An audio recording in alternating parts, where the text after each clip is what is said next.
Hi guys, it's me Julia here with monthly favorites. It's March favorites. We're stampeding through the year already. I'm sure everybody's going to say the same thing we say every month, which is, I can't believe it's the end of the month, but really I can't believe March is done. March was a crazy month. The entire family, it was like the episode of Downton Abbey when the Spanish flu comes to Downton Abbey. It's like the entire family got sick and we were dropping like flies. So that's why I still sound a little nasally and a little throaty because I've still got the cough. So that took us out of commission for half of the month. And then the other half of the month, I've been totally stressed out because I got a new job at work and I haven't even actually been able to start it yet. So there's just been quite a lot of stress around the transition into the new job. I'm very excited to start it, but it's a very stressful time. So, and if I kind of sound out of it in the last few videos, that's why. We were all sick. And I've just been under a lot of stress. So trying to get excited about the spring coming and everything like that. I'm babbling. Let's get into it. So monthly favorites, I've got some makeup favorites, and then people have asked me to include other like non-makeup favorites, and I find it kind of hard, and it really made me not examine my life, but I just started thinking about it, and it's like I feel like I'm in a rut. It's like outside of makeup, everything I do is exactly the same. You wake up, go to work, come home, cook dinner, clean the house, watch some TV, go to bed. And that's pretty much it. So it's hard for me to find things that are like, oh my God, these are favorites, because we do the same thing day in and day out. But I think a lot of us get into that kind of rut. But I do have a couple of fashion favorites, so I'm going to share those. First up is a scarf, and this is actually good going into the spring, but I started wearing this, like late February, early March, and I've worn it so much. And it's this giant scarf that a friend of mine got, actually my little honorary niece bought this or picked this out for me for Christmas a couple of years ago, and I believe they got it at H&M. And H&M is a great place to go for scarves. So even if, you can't find this one, if you like this one even, they've got all different kinds of options. And it's a great big huge square scarf with monarch butterflies on it. And the story goes, the year that my mom passed away, and I can't believe it. It's been this is the 10th year, the 10th anniversary of my mom's passing, and I had never seen a monarch butterfly before. Like maybe I saw them, but it just never registered. But the year that my mom died, I saw thousands of monarch butterflies everywhere, and every time I would go out of the house, at least one monarch butterfly would either land on my car or land near me or just be near me. And it kind of went on that way for a couple of years. And every time I'd go out, I'd see at least one monarch butterfly. So I started to associate monarchs with my mom. So they found me this beautiful scarf with these beautiful monarch butterflies on. So because it's a square, what I like to do is you just kind of fold the corners together. I wear this all the time. So I have a dress that I got, like a black dress that I got at Forever 21 that's quite low cut. So what I'll do is I'll do this like the big triangle and then wear it around my neck this way. Well, maybe not quite so chokingly, but I'll do it like this. Let's see if we can, so you can see that. And just the whole thing just covers, and I'll tie the ends up underneath. Oh, I think I'm probably covering the microphone. Sorry. Let's change that back. I think I just deafened everyone by ruffling that around the, oh, hi. Hey, look, I'm Donald Trump. So I'll wear it like that, and then the other way I'll wear it is I'll just kind of wear it loose, just drapey, hanging down. I love it. I wear it all the time. And I find after hibernating and all the stress and everything, and I'm a stress eater, so I've gained a little bit of weight, which I really didn't need to do. So things are a little bit uncomfortable in the tummy. Wearing a scarf hides that quite nicely. Okay, and then the other thing, this is not just for March. I wore this so much over the winter. It's this red plaid shirt, flannel plaid, that I actually got from the H&M men's department. It's part of their divided line, but if you can, I don't know if you can see, it's really long, and it's longer in the back than it is in the front, and because it's kind of like a European cut, it's a little bit slimmer, Like I got it in the men's department, but I couldn't believe it was in the men's department because it's long and slim, and it's longer in the back than it is in the front. And it has these awesome like zipper details on the side, so you can zip them up, zip them down.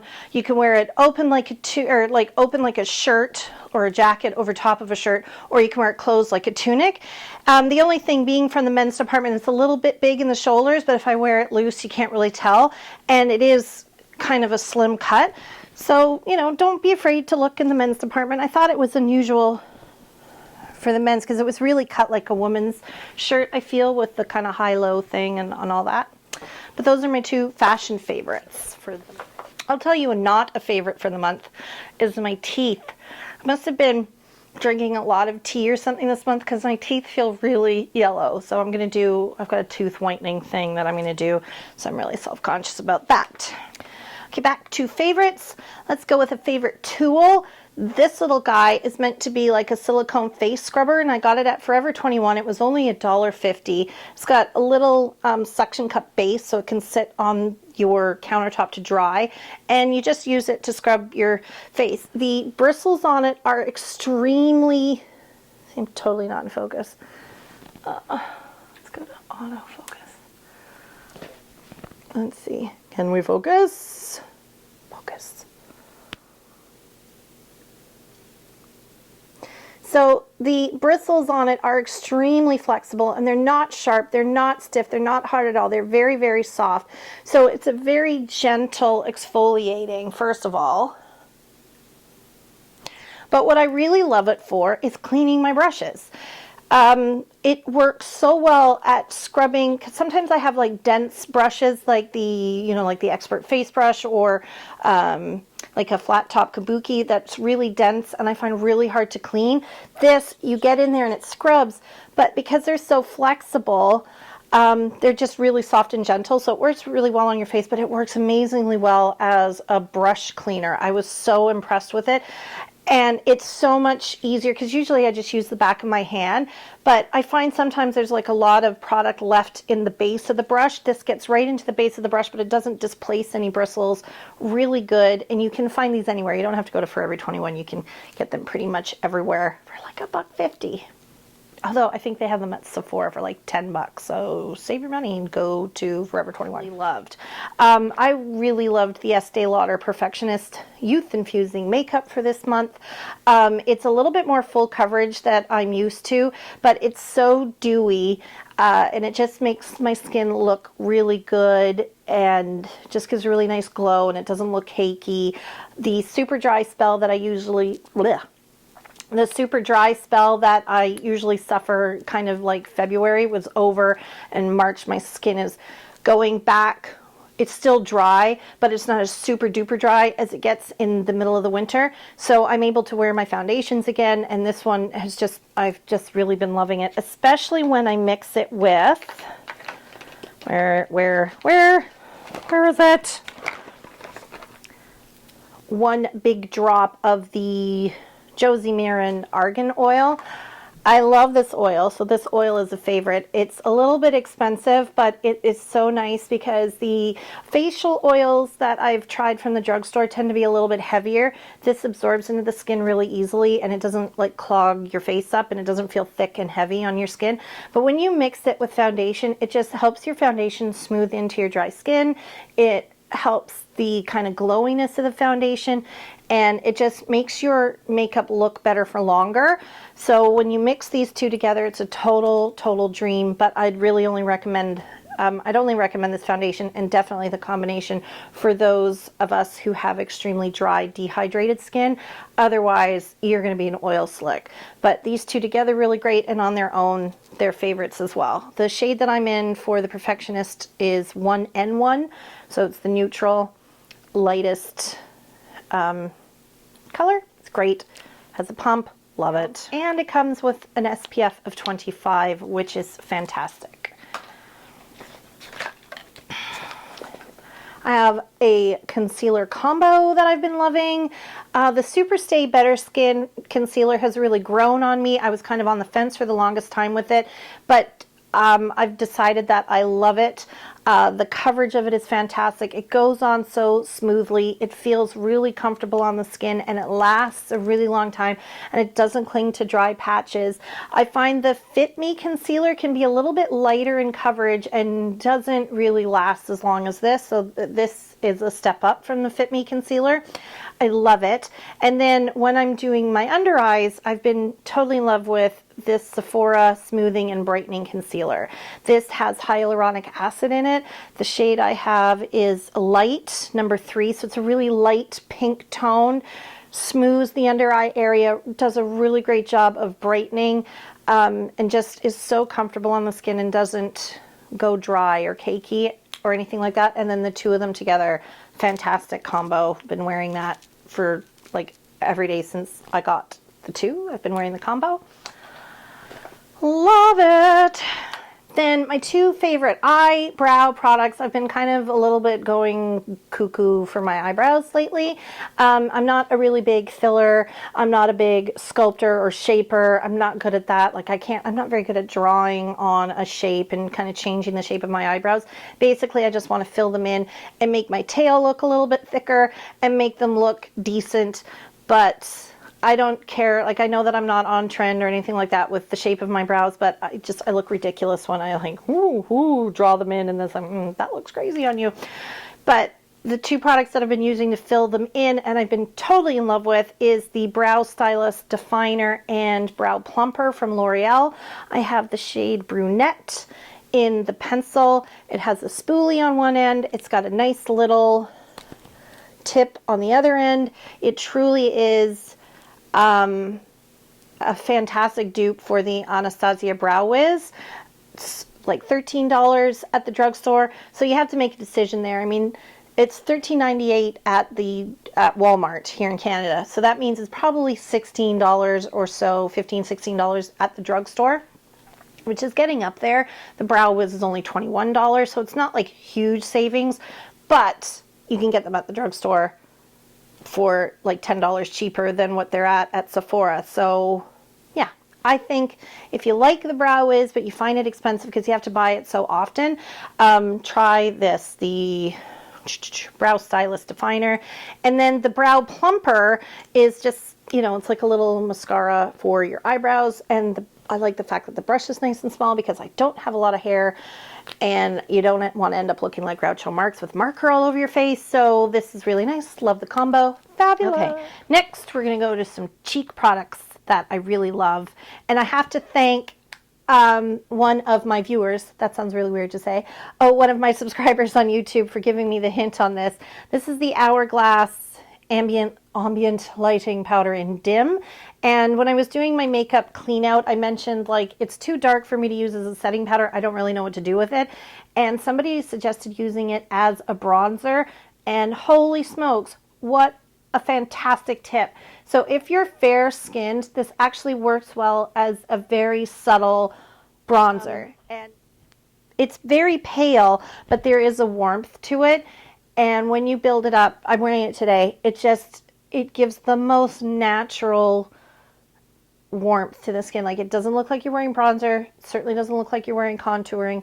It's so good. It's such a great tip. So another cheek product that I totally love. This is the Wet n Wild Color Icon Blush in Rose Champagne. A color that I would have never picked out for myself before because I always was told, oh, you should be wearing pinks and reds. But when I've got pink in my skin, I don't like wearing pink blush because it just totally draws attention to the redness that I have everywhere else. So if I put like a pink cheek on, I find it brings out any kind of redness that I have in my chin, any kind of redness I have around my nose, and it just I don't feel comfortable. So I started using more kind of peachy toned blushes and kind of tawny toned blushes, and I find it makes a really big difference, and it allows me to wear blush without, feeling like I'm battling with the redness in my face. So this is a really nice peach, and it's got nice shimmer in it, so you don't need a highlighter. Oh, I just think that this is fabulous. And they reformulated and put them in new packaging, but they kept all the same colors. But I think this Rose Champagne, it's definitely new here in Canada. I'm not sure if it's like new to the line or not, but I tried it, love it. And then they've got another one that's even peachier. I think it's like an apricot one, but this one, oh, love it. The packaging though is disappointing because it's already starting to get like a little bit loose, and I think it's probably going to snap, but I don't care because I love it. I love this so much. I just talked about this in my, when I was decluttering my purse makeup bag. This is the Sephora Colorful Gloss Balm in Warrior Princess. And this is a really comfortable lip gloss because I'm trying to get more, I'm not trying to, I find myself drawn more to lip gloss lately than lipstick. I'm finding lipstick a little bit harder to wear as I get older. So this is just a really nice, so I'm really liking glosses that you can wear on their own. And this is what this is. It's a nice pigmented pink. Oh, crap. This whole thing is going to be out of focus. I just know it. And it's so comfortable. And it has the same feel to it as the Clarins Instant Lip Perfector. I think that's what they're called. Just a really nice kind of cushiony, comfortable feeling gloss without being sticky or anything like that. And I want to go and get a whole bunch more because I love this product. Oh, this is the bomb. This is the Hard Candy Sheer Envy Hydrating Primer Mist with electrolytes. It's oil-free, silicone-free, alcohol-free, which is really important because if you have dry skin, you might... If you have dry skin, you'll notice like when you put your foundation on, then your concealer, then your powder products, your face can look really kind of heavy and dry. Even if you're using like illuminating or highlighting or dewy products, like your face can look heavy and dry. So it's really nice to use a mist on your face after you're done with your makeup to kind of knock that back and add a little bit of moisture to the skin. And it just kind of takes that powder veil off your skin. Well, it's nice to do that, but they all tend to have alcohol in them, which dries your skin out more. So this from Hard Candy does not have, see the focus is not working, does not have alcohol in it, and it has coconut water in it, which is really nice and moisturizing. So you're supposed to use this as a primer, but I find I think it has like a little bit of a tacky feel to it. So I wouldn't want to put this on my face before I put my makeup on, although it might work to make your makeup last longer. So I'm going to try it, but I'll get back to you. But it works really well as a post-makeup spritz. Oh, I ate some. It smells like cinnamon to me, but I could just be nuts. But it's just so nice, and it just gives my face like a shiny finish. I love it, and it's like $6 at Walmart. Can't go wrong. Rambling. So this is the One Step Wonder Gel nail polish. I'm wearing the shade Sherbet. What? Hold on. What shade? Right? It is Sherbet Day. Well, I don't know. It's a stupid name. It's Sherbet Day, and it's a creamy corally pink. Really nice. Loving it. And I love this formula. But the shade that I loved the most through the month of March was this shade, Lavender Out Loud. And it's a really nice like pastel lavender shade, but it's got like a hint of grayness to it. So I'm liking these kind of muted pastels that are popular right now. So that's what this is. And it's a nice cream formula. And this formula is fantastic. It's a little bit more expensive. It's like just under $6 at the drugstore, but it lasts forever on your nails, and it gives a really nice high shine without needing a top coat. I love it. So that was Lavender Out Loud. That was my favorite nail polish for the month of March. Okay, so I'm going to go and edit this horribly blurry, out of focus video and curse it the whole time that I'm editing it, and maybe not even upload it. But I hope that it works out. Okay, thanks so much for watching, guys. We'll see you next week. Bye!